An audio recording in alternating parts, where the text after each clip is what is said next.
all is well. Hope and pray that you guys is having a great day. And I'll tell you, I was just, reading the news and, just seeing what's going on around the world. And man, I listened to a very, very, very eye-opening short message by Ibrahim Traore.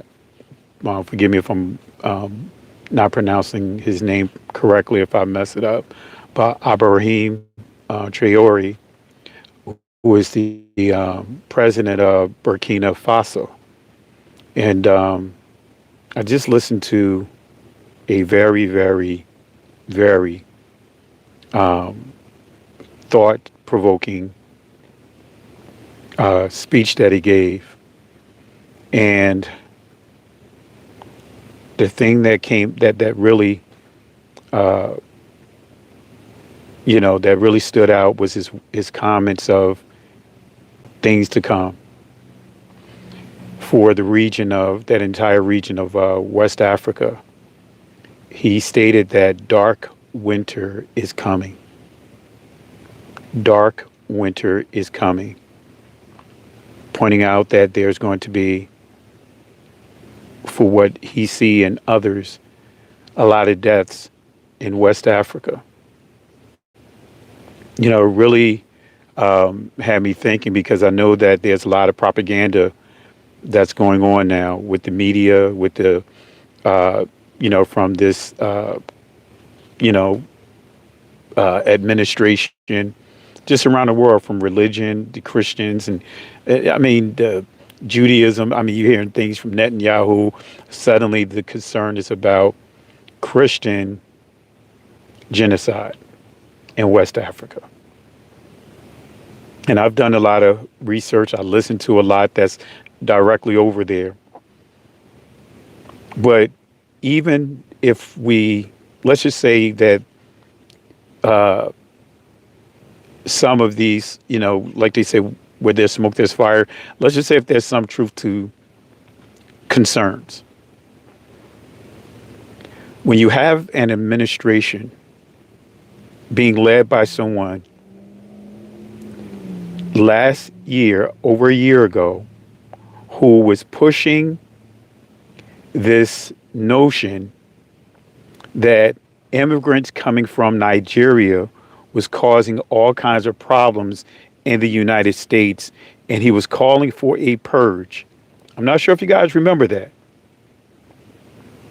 People from the Congo, and for those that may not be familiar with the Congo, that's the whole Nigerian area, the whole Nigerian territory. That's West Africa. And he railed against Nigerians for quite some time. Not just Nigeria, but Haiti, all of Africa. Pushing the threat, and to the point that wrote executive orders to prevent citizens of Nigeria from coming to the United States, right? Mark them on, it's like one of, initially it was like 12 countries, expanded it to 20. I think it's beyond 20 now. So in one breath, right? Think about this.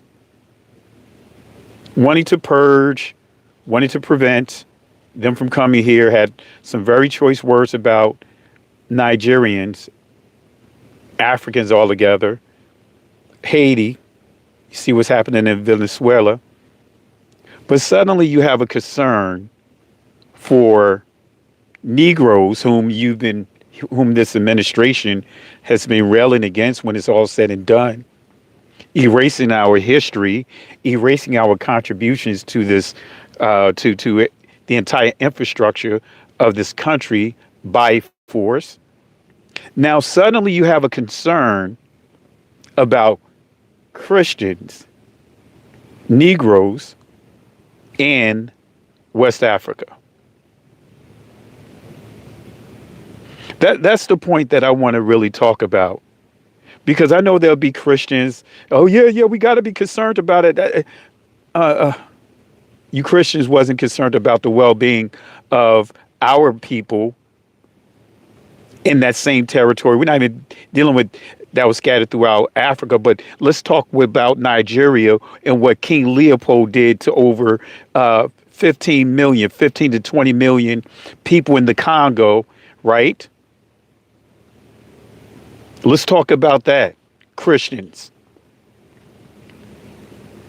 His playbook of using, uh, uh, if you want to call it, uh, Christian evangelists,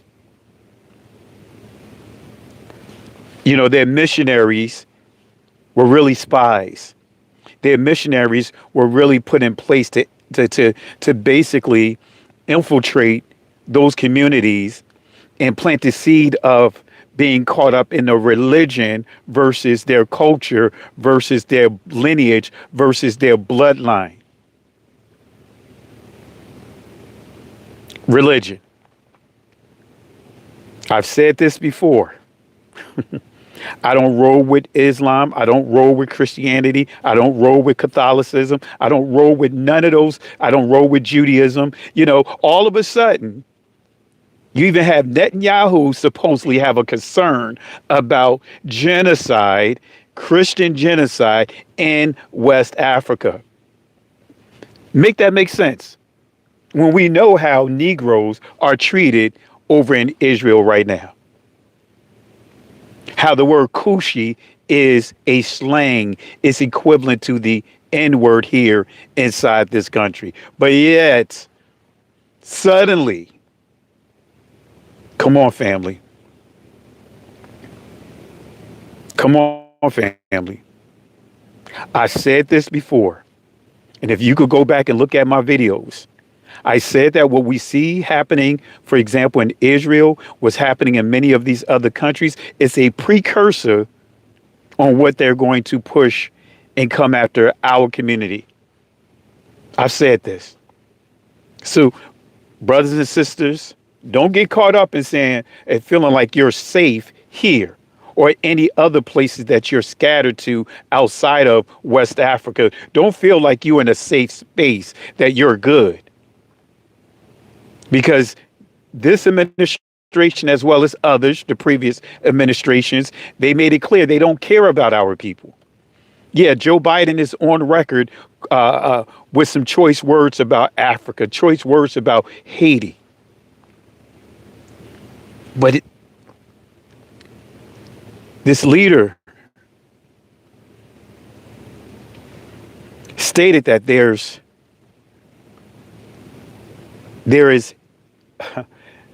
be prepared for dark winter. Said dark winter is coming to West Africa. Dark winter is coming for West Africa. When you start understanding this, what's going on, we could talk about the gold. We could talk about wanting to set up bases, wanting to have access to the minerals, the natural minerals that no other place around the world can even come close. Now, suddenly you have what I've been teaching and have taught, the battle for Africa. We're seeing the colonization of it all over again. And this is why I shared that I was disappointed. I was disappointed when I saw, from one stance, when this thing started first coming to surface, how the Nigerian president, how he, and others, his prime minister was making it clear that, it's the Western media that's making it into something, making it into something that it's not. They didn't deny that they don't have issues in terms of, certain things that are going on over there, people losing their lives, but it wasn't just Christians. It's issues that's going on over there. They acknowledged that, but they stated that they were, grabbing, getting a hold of what's going on over there. But then you find out over the past few days that he was in cahoots of this administration bombing, bombing their country, bombing farmlands. And here's the kicker. He, with all of this going on, decides to go on vacation for 2 weeks to Europe. Come on, family. Come on, family. Go on vacation to Europe while in agreement for another country to come in to bomb your country. You go on vacation for 2 weeks while all of these things are going on. Come on, family. Come on, family. See, family, this is why, my approach is the way it is. Because we have brothers and sisters, and I understand, left this country to go over to these different countries, many different countries in Africa, seeking safety, seeking a better life, seeking stability. And many of them are going into places being compromised. Being compromised. What I mean by that, they went to a country and turns out the government was unstable. Come on, family. Look at what's happening in Nigeria. I mean, not Nigeria, but also Tanzania. Look at what's happening in Tanzania. Look what's happening in Sudan. When you understand the 1948ers are connected to that proxy war. Look at that. Don't have a problem with Muslims in Sudan, but now supposedly have a problem with Muslims, and they said ISIS in Nigeria, but don't have a problem with ISIS over in Gaza, paying them to do certain things. But now suddenly there's a concern about what's going on in West Africa. Concerned. Now you see we're getting into this religious thing. That's why I feel the way that I feel, and the scriptures confirm it. The scriptures confirm it. The scriptures confirm it. That none of these religious systems we should be connected to. All of them are dividing the spoils. When you start understanding, man, Nigeria, get rid of that name itself. That name was given to you by colonizers. Colonizers came up with the name Nigeria for that whole territory. And when they named it, they didn't even include the local nations, the local people, when they came up with the name. And I believe that the Most High is saying, just like we say here, come out from among them, my people. Get rid of these religions. Get rid of Islam. Get rid of Christianity. Get rid of Judaism. Get rid of get rid of all of these things. We don't need these religious systems. We don't need none of them to have a relationship with the Most High. We don't need to have a relationship with none of them to hold on to the laws, statutes, and commandments. We don't need none of them. We don't need their Messiah. Our Messiah is the real deal, not the Messiah that they try to press on us. We don't need none of them. And I believe, just like what I've been teaching, when the Messiah in Matthew 24, he gave 3 times of affliction. The sacking of Jerusalem, which is referred to as the beginning of sorrows. Then he transitioned. When you get down to verse 14, 15, he began to deal with the Great Tribulation. And during that period of the Great Tribulation, you had the Transatlantic World War. You had the Arabic slave trade. You had the King Leopold killing 15 to 20 million people. You have in the Congos, you have what was going on in South Africa with 10 to 15 million peoples being murdered in those diamond mines. Guess what? That whole period is a great tribulation because no other community has ever gone through that.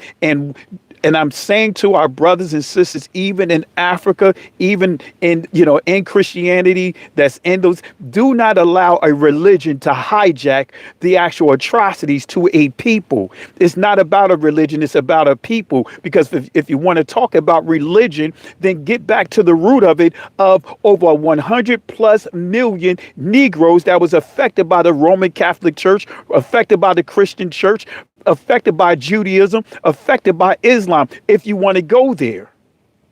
Don't pick and choose. Don't get selective to all of a sudden now you have a concern about genocide in West Africa.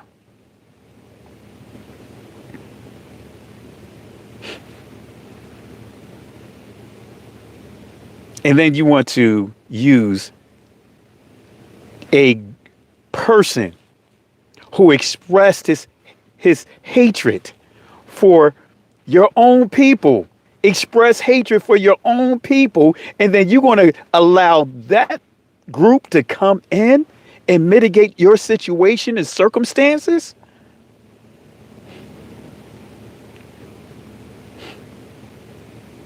That makes absolutely no sense. Come on, family. Come on, family. See, don't get it twisted, family. Again, many of our brothers and sisters, we are here. Guess what? Just because we're in the United States, don't think that we are free from this dark winter. Remember when I said this a year ago about the purge coming here? What do we see now? Everything all these different executive orders and get rid of this, get rid of that, stop the snap, stop this, stop that, is purposely to target our community, even though we're not the community that benefits from it the most.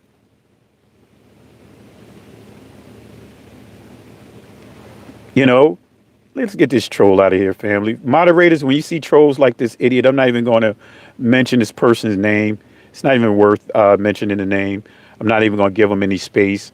But if you see trolls in there trying to make reference to victim, yeah, but now we see inside the United States how the white man per se is supposed to be the victim now. It's supposed to be the one that's been discriminated upon and all these different things, when they're the ones that hold the power. They're in this country. They're the ones that hold the power in Europe. They're the ones that hold the power in France. They're the ones that hold the power in Israel. They're the ones that hold the power in Russia. Can we go? The list can go on. Don't let these trolls come up in here. Moderators, get rid of them. Yeah, see, when you start talking like this, that's where the trolls show up, when they talk about victim. Our people never played the victim card as a whole. Why? Because everything that we had to had obtained or achieved, we had to work. We had to work. We had to work hard at that thing. Nothing was given to our community. Even in slavery, they was giving us scraps. And we took those scraps and made delicacies out of those scraps. Now, all of a sudden, everyone want to make money off of it. Who introduced watermelon? The very thing we get laughed at and mocked on. Who introduced watermelon to this country? Who introduced coffee to the world? Where did the coffee come from? That's right, oxtail. Where does it come from? We made the best of what was called scraps, and now they're delicacies. Who won come test?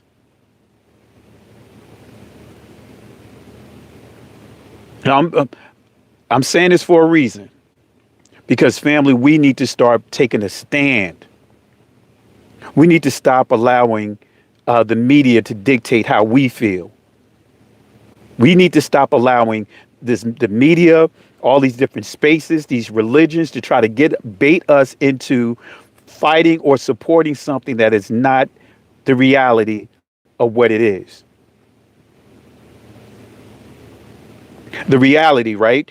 of what truly is the like I said, when they talked about DEI, who benefited from the DEI?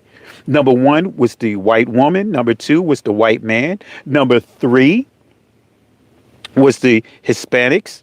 Number four was the veterans. Number five, the LGBTQRSTUVWXYZ community.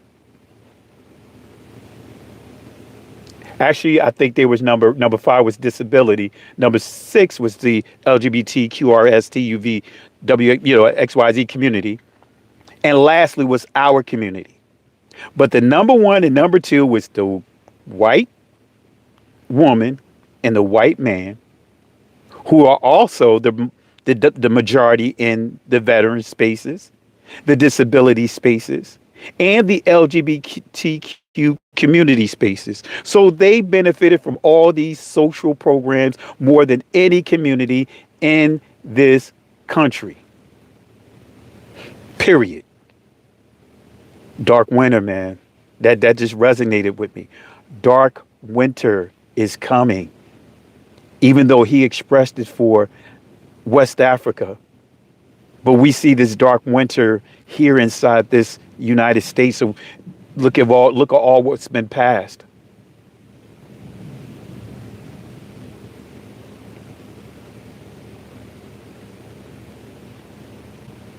Come on, family. Come on, family. Yeah, we have every reason to play the victim card if we choose to. Many would talk about, hey, how come we can't build in our own communities? How come we can't do this in our communities? How come we can't come together and start our own this and start our own that? Well, study Red Summer 1919, how over 36 of our communities that was prospering got bombed. Many of them burned to the ground. Let's talk about that. We have proof, because a lot of these people in these religious circles, these religious spaces, they'll bring up the disposition of our community, and they don't want to talk about the 36 communities that was burned. They declare war. They were dropping bombs. They were using military artillery for our communities, all because we were prospering. Even in the midst of their depression, we were prospering. Look it up, family. Look it up. Look up who was the number one educated community. Look up who had the highest the average income during that time. Look it up. This is easy. So then they had to come up with desegregation, so that way the resources not circulating in our community for 5 and 6 months at a time at least. So now it's only staying within our community less than 4 hours. To the point that even Martin Luther King, Harry Belafonte shared a conversation that they had, and how Martin Luther King expressed of leading his people, leading our brothers and sisters, our elders who have transitioned by now, leading them into a burning building of desegregation.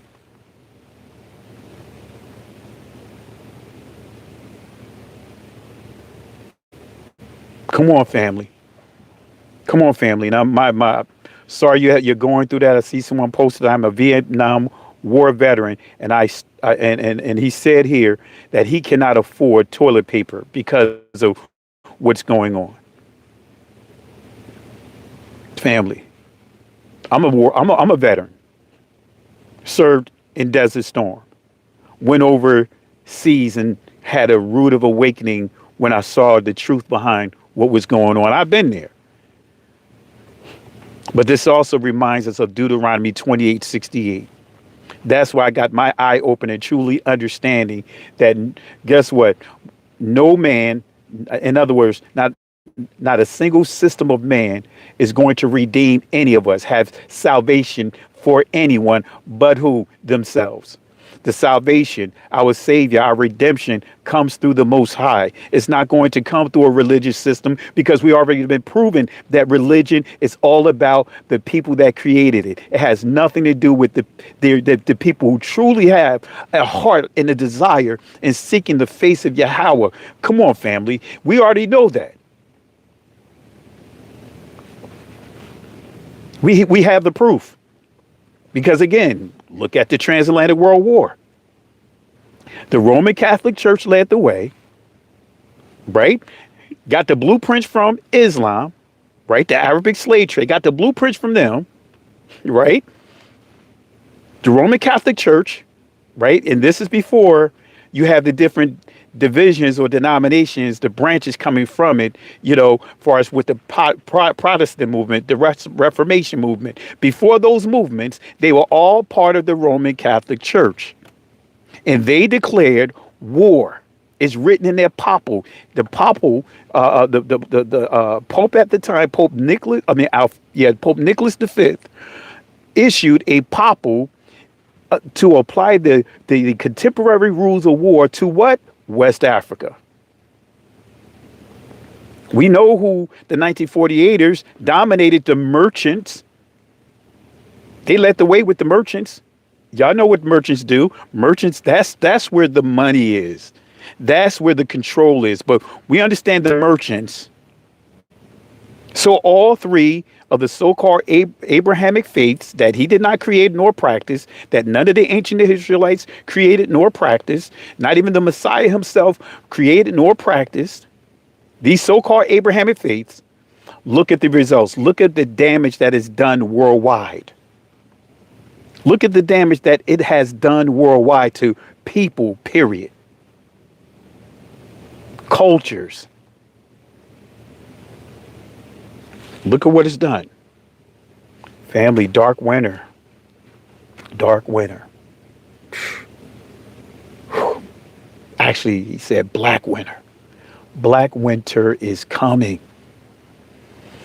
Going back to my point about, again, the three different times of persecution that the Messiah deals with. As I pointed out, he dealt with the beginning of sorrows. Then he transitioned to the tribulation or the great tribulation. And then when he gets down to the end of the great tribulation, because he says after the great tribulation, then he goes into another time of affliction. But this time of affliction, he says how we are going to cry. There's going to be a cry. What is that cry? The proper context, he's saying, we are going to start separating ourselves out of disappointment. We're going to start, when I say we, his people, want to start separating ourselves from all of these religious systems, all of these systems of men, realizing that no one cares about us. No one has our best interests. We're going to, tying it into or connecting that to Ezekiel chapter 37, when Israel said, we are lost. We are cut off from our parts. And right now, guess what? All of us right now feel like we are lost. We are cut off. We can't depend on anyone. That's why our brothers and sisters, many of them finally got the wake up call that this go round, they're not showing up to the rallies. They're not showing up to the marches. They're not doing any of those things. Not doing any of those things. We're saying, hey, we tried to warn y'all about what was to come. Come on, think about it. Some of the Asians that decided to go to the Supreme Courts about affirmative action. And what happened? Only to find out that affirmative action, they actually benefited from it. But they allowed themselves to be used, do away with affirmative action, and guess what? They chopped off their own nose despite their face. See, we have always been used as the face of a rally, the face of a war cry. And look at what happened. Look at what happened. See, these billionaires don't care about color outside of green. When it all boils down, they'll throw their own people up under the bus for the color of green, which is that moolah, that money.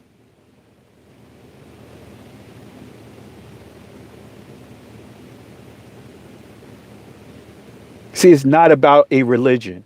And I'm going to say this, please do not post religious references in terms of Christ rose from a Muslim tomb. No, he didn't. He was not raised from a Muslim tomb. He was not raised from a Christian tomb. He was not raised from a Judaism tomb. He was raised from a sepulcher that had nothing to do with a religion. And that's part of the problem that many people are having, is just how dangerous and how powerful religion is. The Messiah was not a Muslim. He was not a Christian. He was not a Jew, because Jew was connected to the religion Judaism. That is the term that is referred to as those that embrace Judaism, is the word Jew. So Christ was not a Jew. He was not a Muslim. He was not a Christian. He was not a Catholic. He was none of the above. So anyone that wants to say he was raised from the dead in a Muslim tomb, you still don't get it. Let me say that again. You still don't get it. If you still want to come up with this delimiter based upon religion, you still don't get it. You still don't get it. It's religion that interjected, these or injected these constructs, such as the Messiah being olive, the Messiah being Mediterranean, the Messiah being Middle Eastern. Those are religious constructs to remove him from his original people. Come on, family. Religion is that fourth beast that Daniel talks about. It's religion that is very manipulative, that have altered and been changing history of every country, every group of people that it has conquered. And the Roman Catholic Church uses, they use a tool called syncretism.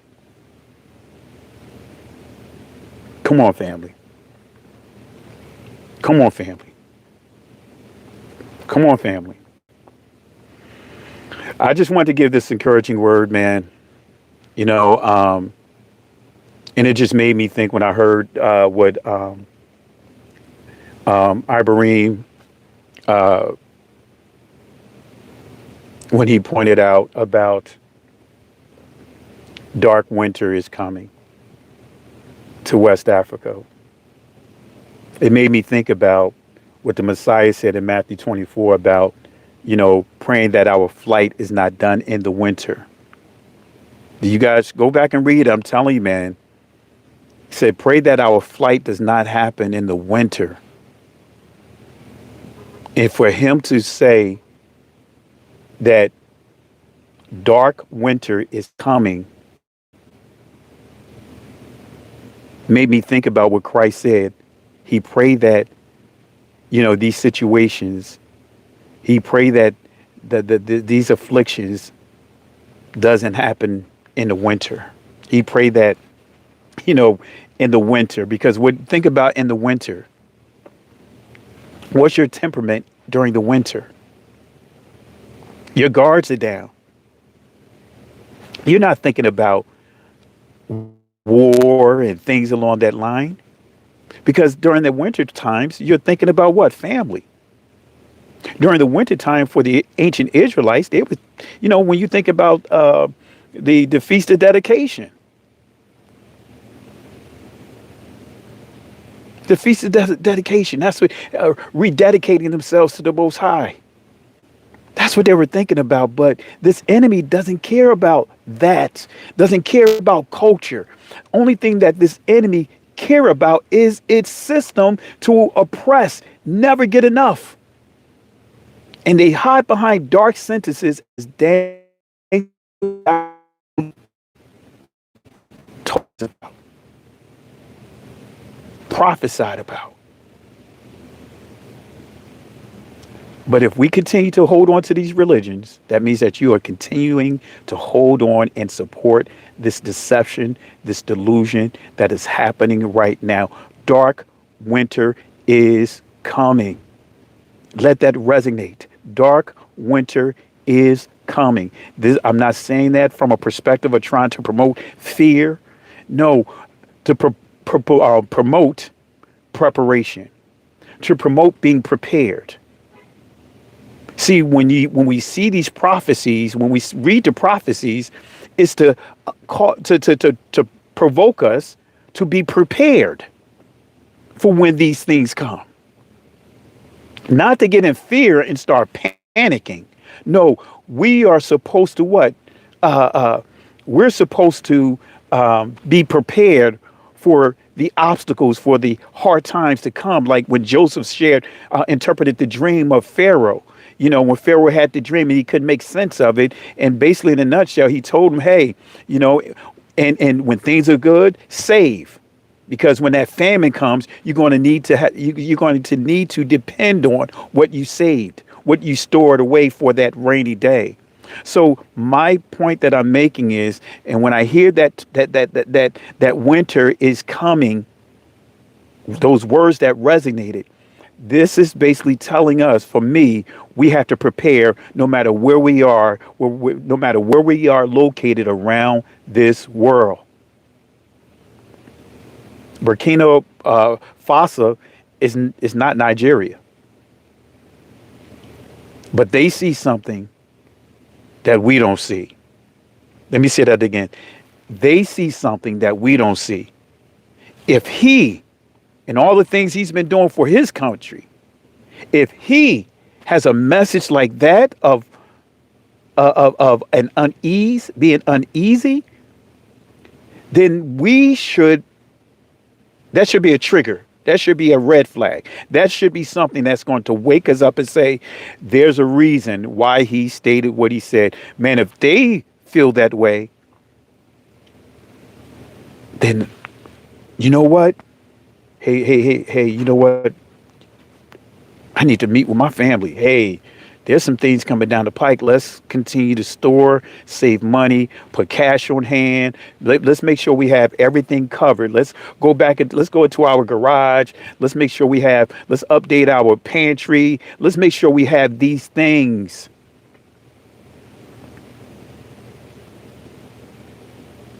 That we need. Winter is coming, family. Winter is coming. And actually, truth be told, winter, it's here. It's not coming, it's here. Let me say that again. I will update his comment. Not winter is coming, winter is here. With that being said, family, I want to just, say to you guys, be encouraged and, be encouraged. Be encouraged, but prepare. Winter is here. Shalom.